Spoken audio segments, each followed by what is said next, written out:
Hi, everybody. Good afternoon. Thanks for being here. Welcome to your daily briefing. I do not have an announcement at the top. Sorry to disappoint. So I will go to Mr. Feller. Thank you, Jay. The omnibus bill looks like it's on its way toward passage. Negotiators are having some good luck on that one. And we now know that the President and Senate Democratic leadership are working to hold that one up until the payroll tax gets done. But of course that has some peril too. If the omnibus doesn't get done and there's no CR, then we have a government shutdown. Is the President willing to take that risk? What the President is not willing to do is leave town or allow Congress to leave town without ensuring that 160 million Americans do not see their taxes go up next year, on average $1,000. There is ample time for Congress to finish its business and to finish America's business. They should pass a payroll tax cut extension, extension of unemployment insurance, and they can finish the spending bill all before leaving on their vacation. There's no reason that this can't be done. I'll make another point, which is that there are still issues to be resolved with the spending bill, despite some of what you've heard. There's been no bill filed. There's been no language shared. But we do know through conversations that there are issues that concern us, including outstanding issues with the funding levels to ensure that the Wall Street Reform and Consumer Protection Act can be implemented successfully. The President feels very strongly that Congress should do nothing to impede the effective implementation of that very important legislation. So there are issues to resolve with the spending bill. They can be resolved. It is essential, too, that Congress act to extend the payroll tax cut and unemployment insurance. All of this can be done and still allow Congress to go on vacation. Well, you talk about the consequences if the payroll tax isn't extended, but there are also enormous consequences for the country. We should get to the brink of a shutdown. I know you say there's time to do both, but is it responsible to even bring that into the conversation? Well, we're not bringing that into the conversation. There is ample time to get it done. There has been substantial progress made, even though there are still issues to be resolved on the spending bill. If there is the need come the end of the week for Congress to pass another short-term CR, as it has done 7 times this year, then they should do that to avoid a shutdown. We don't need to get to that point, but if we do, this is certainly not an exceptional action that Congress would have to take to ensure that there is time to get the work done that it needs to get done. What Congress can't do is make vague promises. Republicans in Congress make vague promises about a payroll tax cut, and then finish its business, the business that it has to get done, the spending bill, and leave town and leave the American middle class holding the bag. We're just not going to let that happen. It's not fair to the 160 million Americans who would see their taxes go up on average $1,000 next year, as we're emerging still from the worst recession since the Great Depression. One other quick one, please. The lawmakers have taken some steps to apparently to amend the defense bill to address concerns the President has about terrorism suspects. Is that an effort that's assuaging the President's concerns? Well, it's true that they have made some changes. They were released last night, and we're looking at that language. The statement of administration principle that, quote, any bill that challenges or constrains the President's critical authorities to collect intelligence, incapacitate dangerous terrorists, and protect the nation would prompt the President's senior advisors to recommend a veto. So we're in the process of reviewing the changes that were made to the legislation and to see if those changes address the concerns that we have. Thank you. Yes, Matt. So the President has spoken to Senator Reid about the prospects for getting the payroll tax cut extension passed, but is he ready to get his hands dirty and start dealing with the Republicans directly? Or do you see that in the cards? President has already done so? Has always been committed to working with Congress, members of both parties, leaders of both parties, to get the essential work that Congress needs to get done, and that in this case includes the payroll tax cut extension. Now, what we have seen from Republicans in Congress is the promulgation of this idea that passing a tax cut for middle-class Americans is somehow a favor they would be doing for the President of the United States. Most of my adult life, the Republican theology has been tax cuts for everyone are the highest priority. But suddenly now, because the President is pushing them to extend a tax cut for middle-class Americans, they're looking to load up their bill that would do that with extraneous issues, or they want to relitigate old political battles through this legislation to extract some political victory in exchange for doing the people's business, for giving middle-class and working Americans a tax cut. We don't find that acceptable. I think it's worth pointing out that on the Keystone issue, which they have attached as one of these extraneous ideological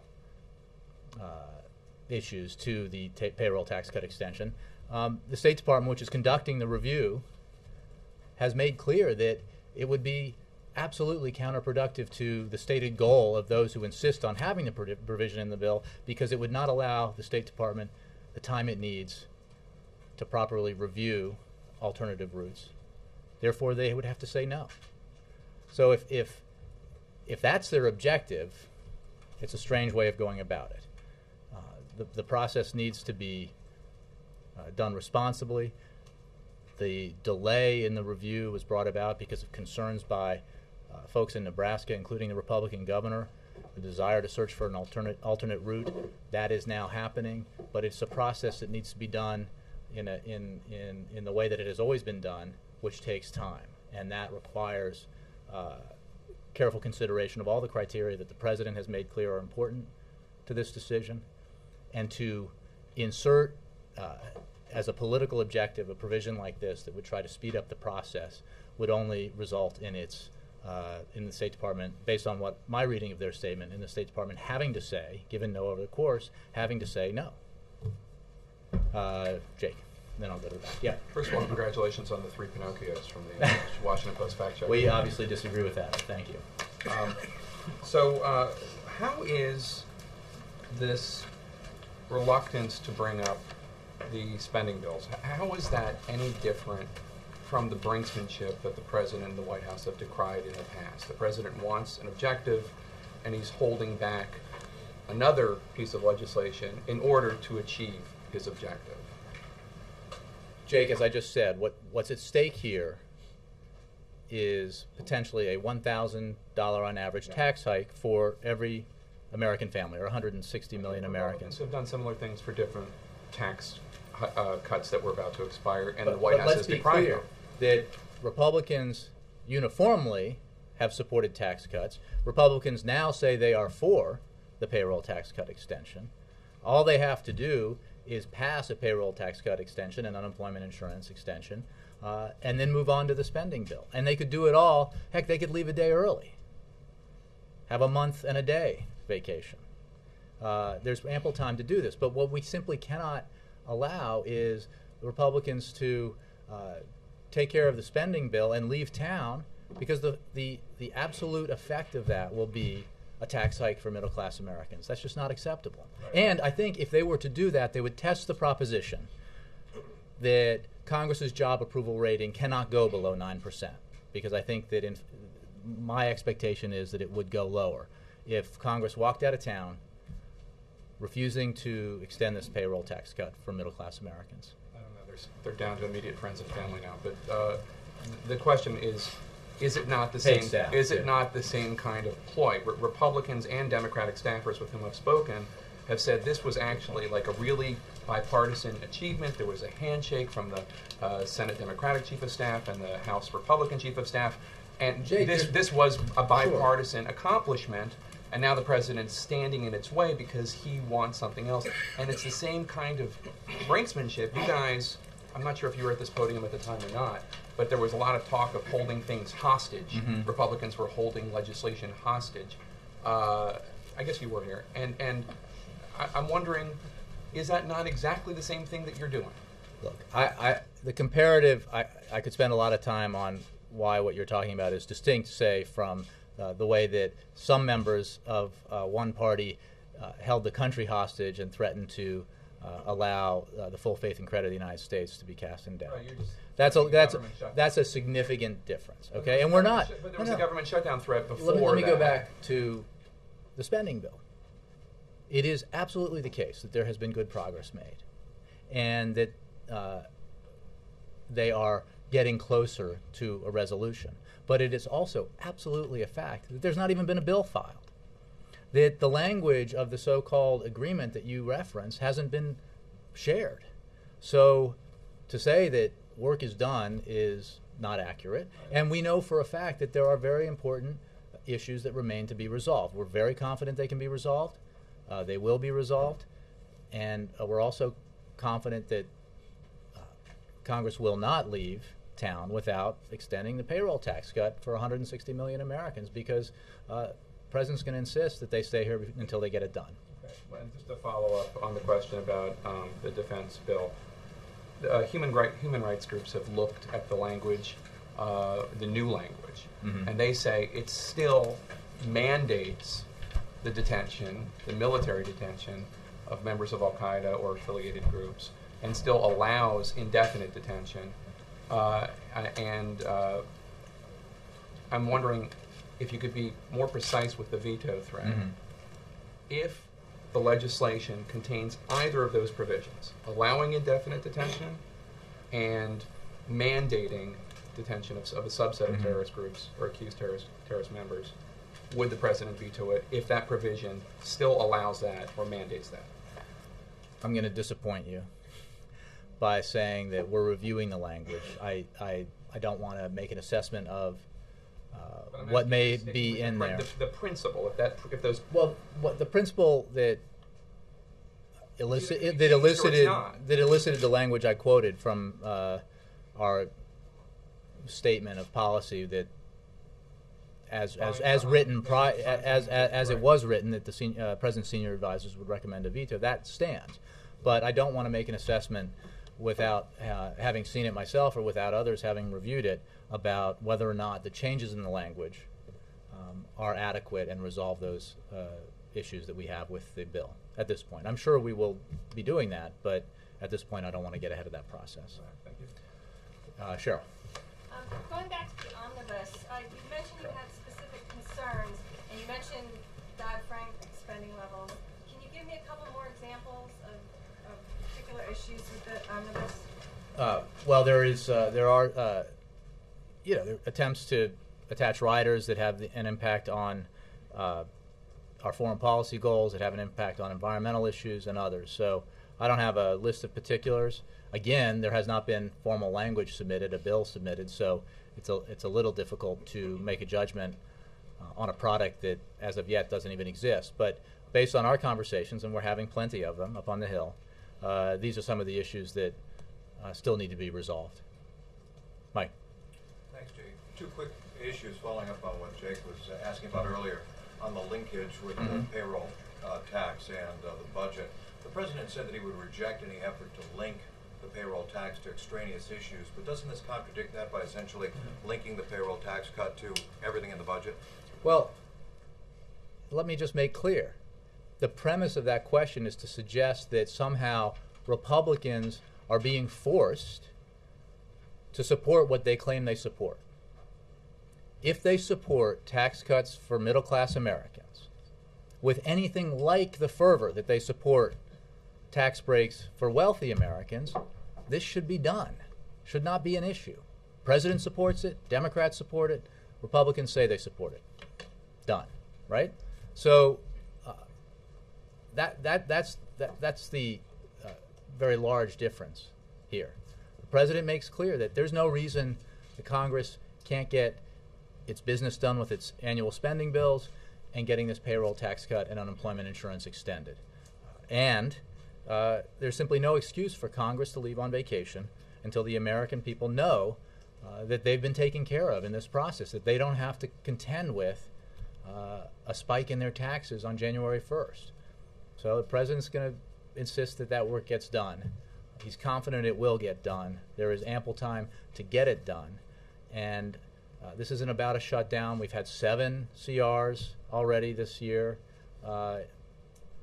If that were to become necessary, that would certainly be the right thing to do, just to finish up the process on the spending bill. And the second issue, also on payroll tax, the administration has contended that the Republican pay-fors would cut education. Republicans say there's nothing in their proposal that would No, cut it's very education. cleverly written to And the prevent that Washington from Post- being obvious. When the Washington Post fact check has Right. agreed with them, does the administration stand by that, or do you retract it? No, we stand by it, because the simple fact is the spending levels were set by the Budget Control Act. If you lower those spending levels, and as they've said, we'll institute a freeze, the only way to reach the already significantly reduced level set into law by the Budget Control Act would be to do things like put the pay freeze in place, to do things that were very tough, because after all, as I know you've reported many times, that Budget Control Act would bring us down, or will bring us down, to the lowest non-defense discretionary spending since Eisenhower was president.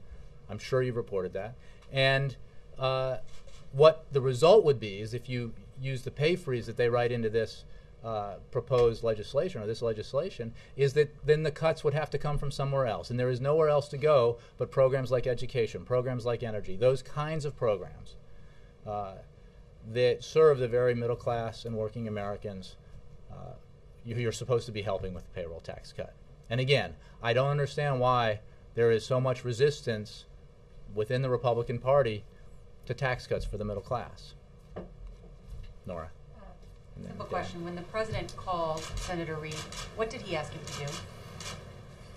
I don't have a word-for-word readout for you. They discussed, obviously, the business at hand here in December, before Congress goes on its vacation. The president goes away with his family, and there are a lot of issues to be dealt with, including the ones we've talked about here, the end-of-the-year spending bill, the so-called omnibus, the payroll tax cut extension, the extension of unemployment insurance. What did he suggest Senator Reid do? The president made clear, and the senator agreed, that Congress needs to make sure that the payroll tax cut is extended for middle class and working Americans, that unemployment insurance is extended, because that is of great benefit to the economy and of great need to the Americans who the need senator it. that he instruct Democrats not to sign. The president made clear that we should not take as a promise that Republicans are going to not leave town without ensuring that Americans, 160 million Americans, have this payroll tax cut extended. So, I mean, we're being very... Whether the president, it was the president's directive.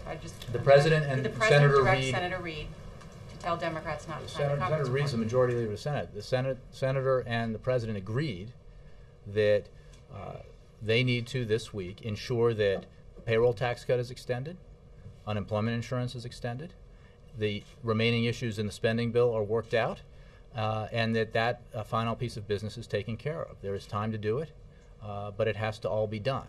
And unfortunately, we've learned from experience that a promise of action... Say what the president asked Senator Reid to do. I'm telling you very clearly that they agreed to a course of action here that would ensure, on behalf of the American people, on behalf of 160 million Americans who get a paycheck, that their taxes don't go up on January 1st. We're not hiding from that at all. That is the president's absolute priority.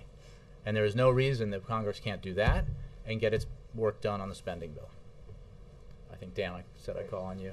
Speaking to supporters this morning at the National Finance Committee meeting, the president repeated a theme that we've heard quite often, and that is that he understands the frustration of Americans who can't find jobs and can't stay in their homes.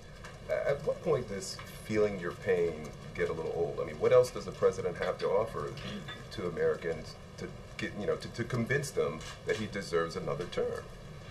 Well, that's a very broad question, but I would say, as you heard him discuss in his interview on 60 Minutes on Sunday, that this president, working with Congress, has taken action for the first 3 years of his time in office to reverse a catastrophic decline in our economy, the likes of which we had not seen since the Great Depression, a shrinkage of our GDP that we now know is 9% or close to 9% at the end of 2008. The next quarter was close to 7% or 6.5%.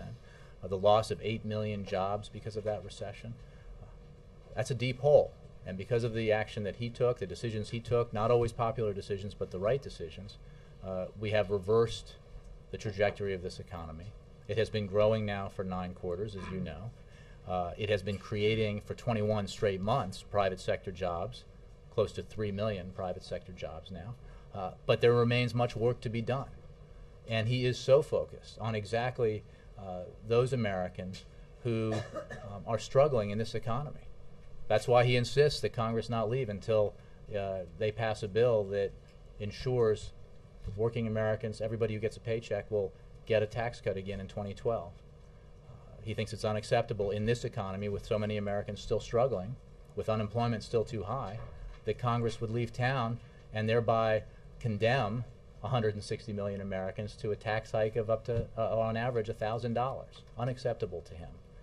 And he is working in a variety of ways through both the legislative process and the use of his executive authority to help regular Americans deal with this still challenging economic environment. And he will continue that work every day that he's President of the United States. But the deep hole narrative, though, is getting old for a lot of people who still have not been able to get work and still can't hang on to their homes. It's not about a narrative, Dan. It's about facts, and it's about getting up every day and ensuring that he's doing everything he can and that he's asking his team to do everything they can to put the American people first, to take measures that we can do without Congress and to work with Congress on those measures that require congressional approval to grow the economy and create jobs. That's essential medicine to the economic challenges that face us right now.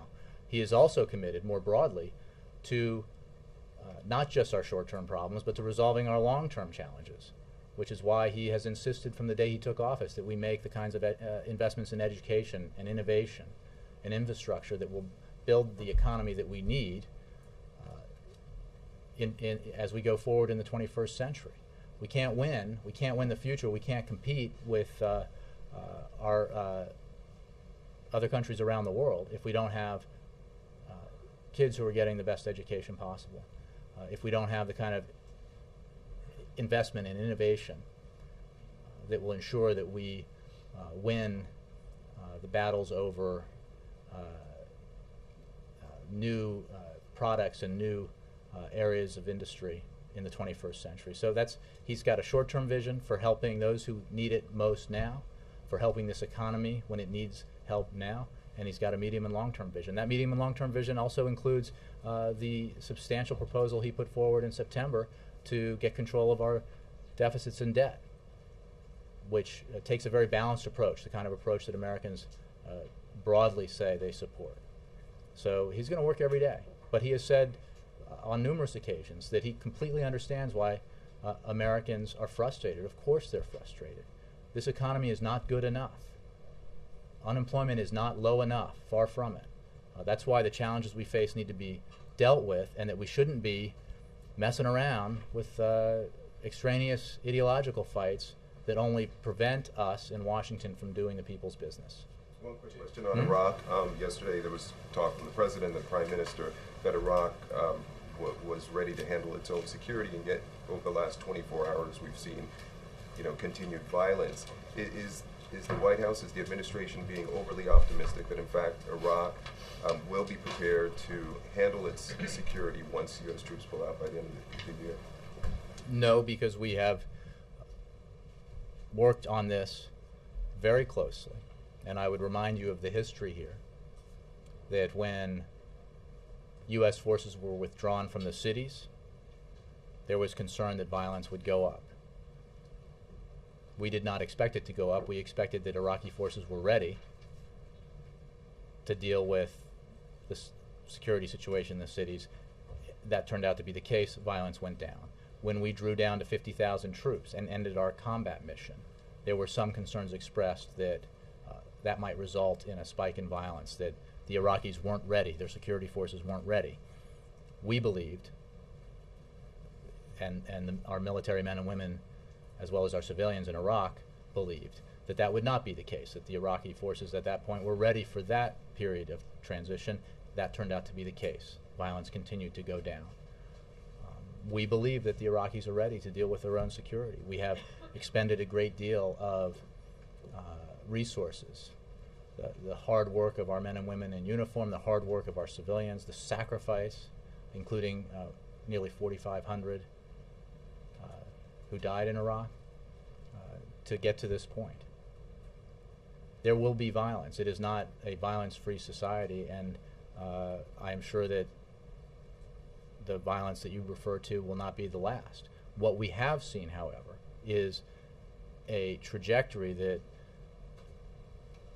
has resulted in lower and lower levels of violence and more willingness by all the major players in Iraq to resolve their differences through the political process.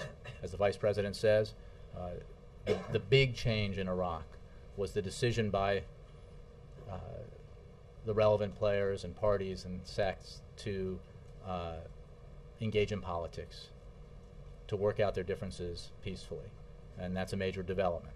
So we continue to believe that Iraq will move towards, if not always in a direct straight line, move towards greater stability and greater security.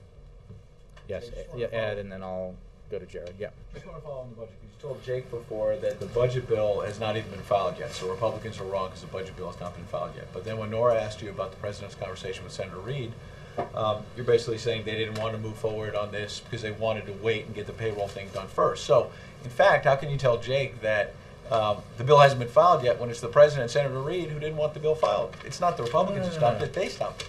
There hasn't been the appropriators, the participants in this process, while there have been reports of a general agreement and a handshake, there is not formal language, there is not a bill. What I said to Jake is absolutely true. The appropriations chairman says there is, and that you're holding it hostage. Is the bill filed? He said he was ready to file it, but it was stopped. I know. He was ready to file it, but the Democrats wouldn't sign the Congress report. There are report still issues to resolve. Despite what you've heard, there are still issues to resolve, including the one that I highlighted, which is very important, that we can't have a provision in there that makes it harder or restricts the ability to implement the Wall Street reform and consumer protection reforms that are so vital to Americans around the country and very important to this president. So it's not... The American people don't want you to play games here in Washington, right? Look, basically, the president and Senator Reid decided that that they'll lose leverage if you pass this mega bust budget bill. Let me be clear. You seem to be trying to catch me in plain sight here. I have made clear that the president and Senator Reid agreed that we cannot take the word, unfortunately, through past experience, we cannot take promises by Republicans that they'll get that payroll tax cut extended for 160 million Americans at some point at face value, because we have know from past experience that we can't. They stopped the budget bill so that you can pass the payroll tax cut extension first. It is absolutely a fact that there are issues that still need to be resolved in the spending bill. Absolutely a fact. A. B. It is absolutely a fact that this president does not believe Congress should leave on vacation until it has extended the tax cut to working and middle class Americans that they received this year. And say they have their own version they're going to pass this week. So what's that? House Republicans right. say, and Senator Collins, among others, have said that that is a complete non-starter in the Senate because it contains. Here's the irony, which you haven't addressed in your question, so I will, is that it contains a provision, a highly ideological political provision, extraneous on that would mandate a fast track of the review process for the Keystone pipeline. That the agency charged through historical precedent to review this says is not enough time and therefore would result in the project not happening. So the very people who support this idea want to include a provision in the payroll tax cut that would result in the State Department not approving or not recommending the approval of the Keystone project. So that just seems counterproductive to their goals. Everyone has to be clear here. If Republicans support giving middle class and working Americans a tax cut next year, they should move a payroll tax cut bill that does that. They should not move a bill that won't get anywhere in the Senate, that has a provision within it which is counterproductive to its own, or counter entirely to its own aims, and is filled with other things that are simply not acceptable. If they want it done, they should get it done. There is ample time to do this. There's ample time to get the spending bill finished. And the President expects that, as he discussed with Senator Reid, Congress will pass the payroll tax cut extension, will pass unemployment insurance extension, and will finish its business with its spending bill. Jared, and then Mara. Jay, the former Vice President Cheney was on television saying, I was told the President had 3 options. This is regarding the drone in Iran. 3 options on his desk, and he rejected all of them. Is the former Vice President getting inside information from the White House about this or any other foreign affairs? Any steps that the United States has taken on this issue reflect the unanimous views of our national security team. These are the senior military and intelligence officials in the U.S. government who are privy to all the relevant facts. I'm not sure what information Mr. Cheney was basing his recommendation off of, but this was the course of action that was recommended unanimously by the entire national security team. And with that answer, the President has no concerns about information gleaned from the drone, either internal data or data based on analysis of the physical drone? Well, as you know, I won't get into intelligence matters, but I can tell you that we're highly confident in our own unique capabilities. What Iran is engaging in is essentially a diversion here by trying to get people to focus on this issue to divert their attention from the fact that their economy has ground to a halt, and as we've discussed many times from in this room, that they've become more isolated than ever within the international community. So just to reiterate, we're very confident in our own unique capabilities, and we'll leave it at that. What does that mean? Unique capabilities? Well, it was in response to the question related to what Iran may or may not do, and I'm just, without commenting on intelligence matters, we have confidence in our unique capabilities. Mara. Is that unique capabilities related to what we can do to the drone, or are unique capabilities to deal with Iran in a state-to-state situation? Well, I would go back and see what it was an answer to in terms of concerns we might have about what Iran may or may not be able to do with regard to this matter. Mara. Is it fair to say that the President will not sign the omnibus spending bill unless the payroll tax cut and UI are extended? I think it is fair to say that the President intends to stay in Washington, and he will insist that Congress stay in Washington until the payroll tax cut is extended and unemployment insurance is extended. So it's not fair to say that he won't sign the spending bill unless he gets the payroll tax cut. We believe that Congress will move on the payroll tax cut. We'll move on the, so I don't want to speculate about sequencing or things like that, but I believe. I'm just asking, will he sign an omnibus spending bill if he doesn't have the payroll tax and UI extension in hand? I think it's pretty clear, as I've said now on a number of occasions, that we simply cannot take a promise to deal with the payroll tax cut extension based on the actions that we've seen taken by some members of Congress thus far on the payroll tax cut extension. Therefore, we believe that that thing ought to be passed and signed into law. Right, I get that. But that's different than but saying you're not going to there are a lot of hypotheticals that could get you there to that point, so I'm not going to rule out. Down a line in the sand or something, and we need to know what it is. He's making clear that he is not going to accept Congress leaving Washington and the middle class holding the bag here by seeing its taxes go up. So he will do what he needs to do, working with like-minded members of Congress to ensure that Congress extends the payroll tax cut, extends unemployment insurance, and gets the rest of its work done. Can you give us a preview of tomorrow, Fort Bragg? Isn't that tomorrow? It is tomorrow, yes. Yeah. Well, just taking a standard visit, meet the troops, or is there something? Well, I think that you may have noticed this week that there's been a certain amount of discussion of the end of the Iraq War, the tremendous sacrifice made by our men and women in uniform, the more than 1 million Americans, both military and civilian, who have served in Iraq. And the President looks forward tomorrow to thanking the troops, thanking those who served, and discussing what that sacrifice that Americans have made means now as the Iraq War comes to an end, which is, as you know, what the President promised he would do when he was running for President, which was to end this war responsibly. That is happening now. The remaining U.S. forces still in Iraq will be leaving Iraq before the end of the year. And it's a significant moment. We live in a world where sometimes we travel at warp speed in terms of our attention to events, but it wasn't that long ago that Iraq was the most dominant issue in America, the most pressing issue in our political discourse. And it is worth taking a moment to remember that and to thank those who served and to mark the fact that we're going to have a very important and continuing relationship with Iraq going forward. Kristen. Thanks, Jay. Going back to Iran for a moment, Iran's President Ahmadinejad was quoted as saying, "Those who have been in control of the spy plane surely will analyze the plane system." I know you can't discuss intelligence matters, but what's the administration's reaction to that? Well, I gave it, which is that I won't comment on intelligence matters, but we're highly confident in our unique capabilities.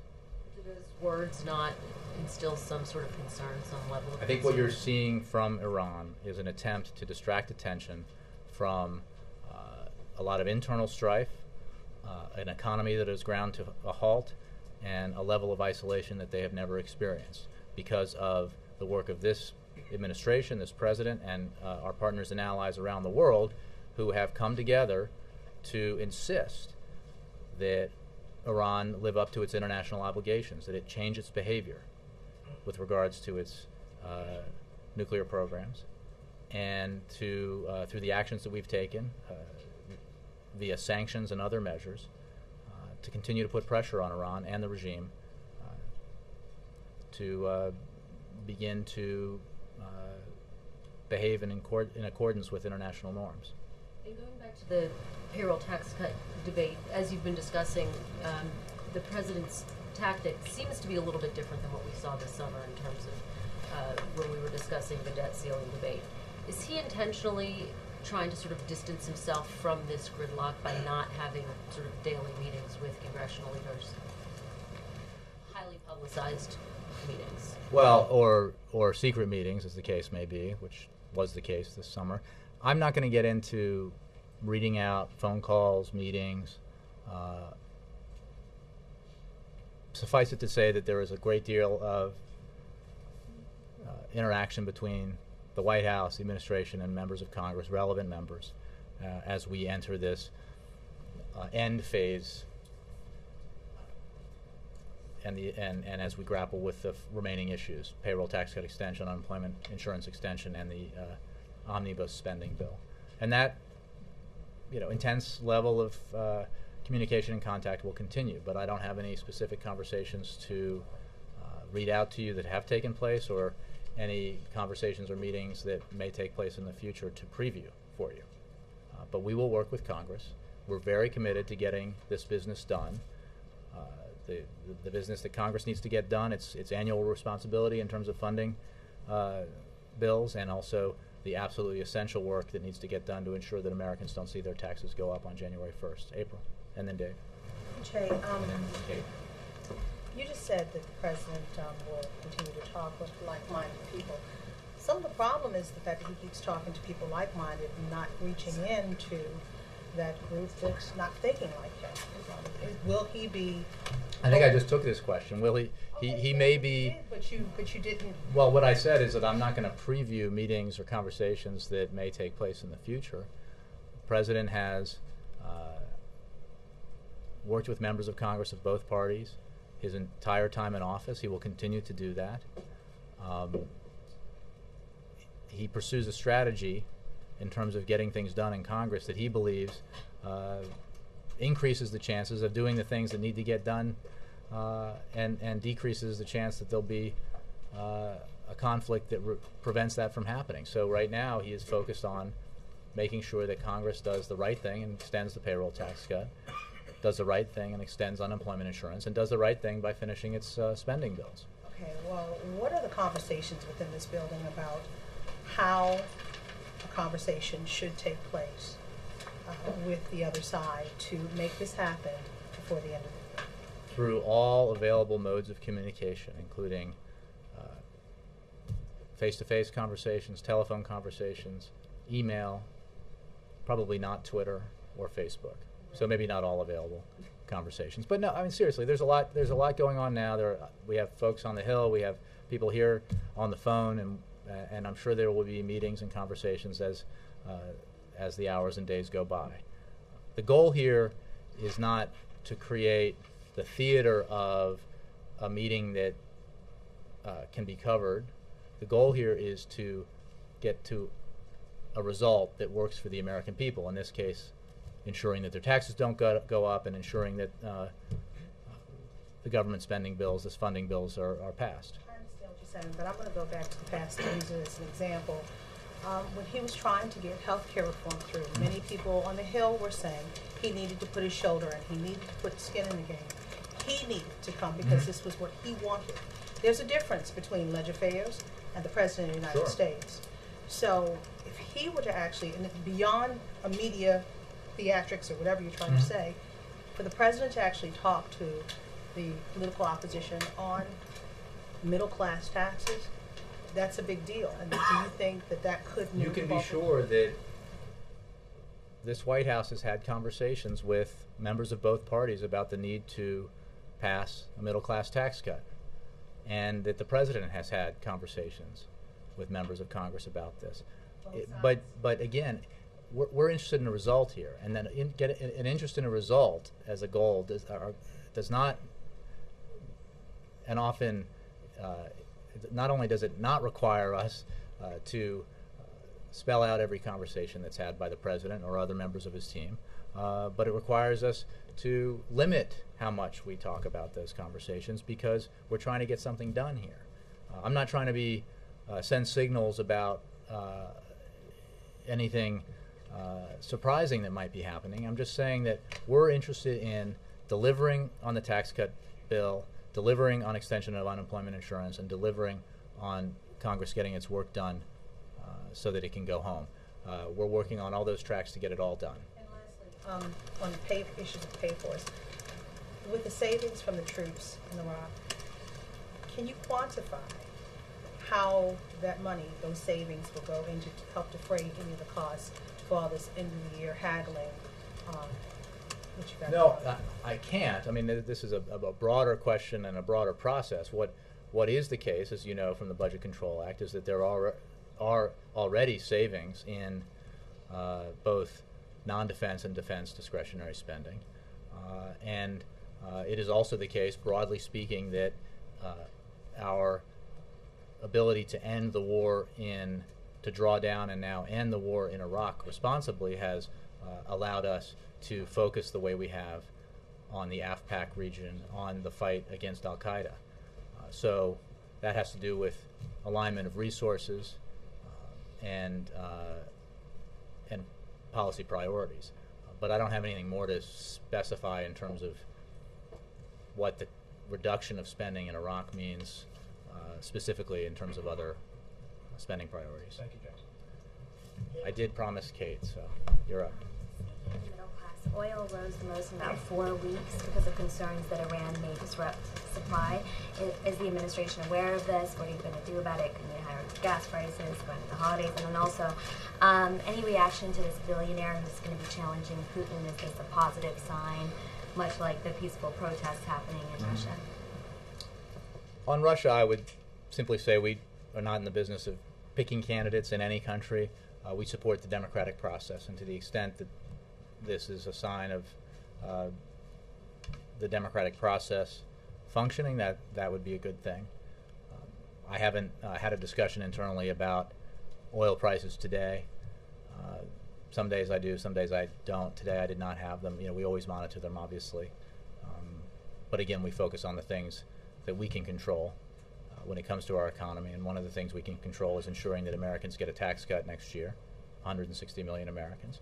And we will continue to press for the kinds of measures that were included in the American Jobs Act, but Congress unfortunately did not pass, that Republicans blocked, because those are essential to our economic growth as well. Thanks all. Thank you.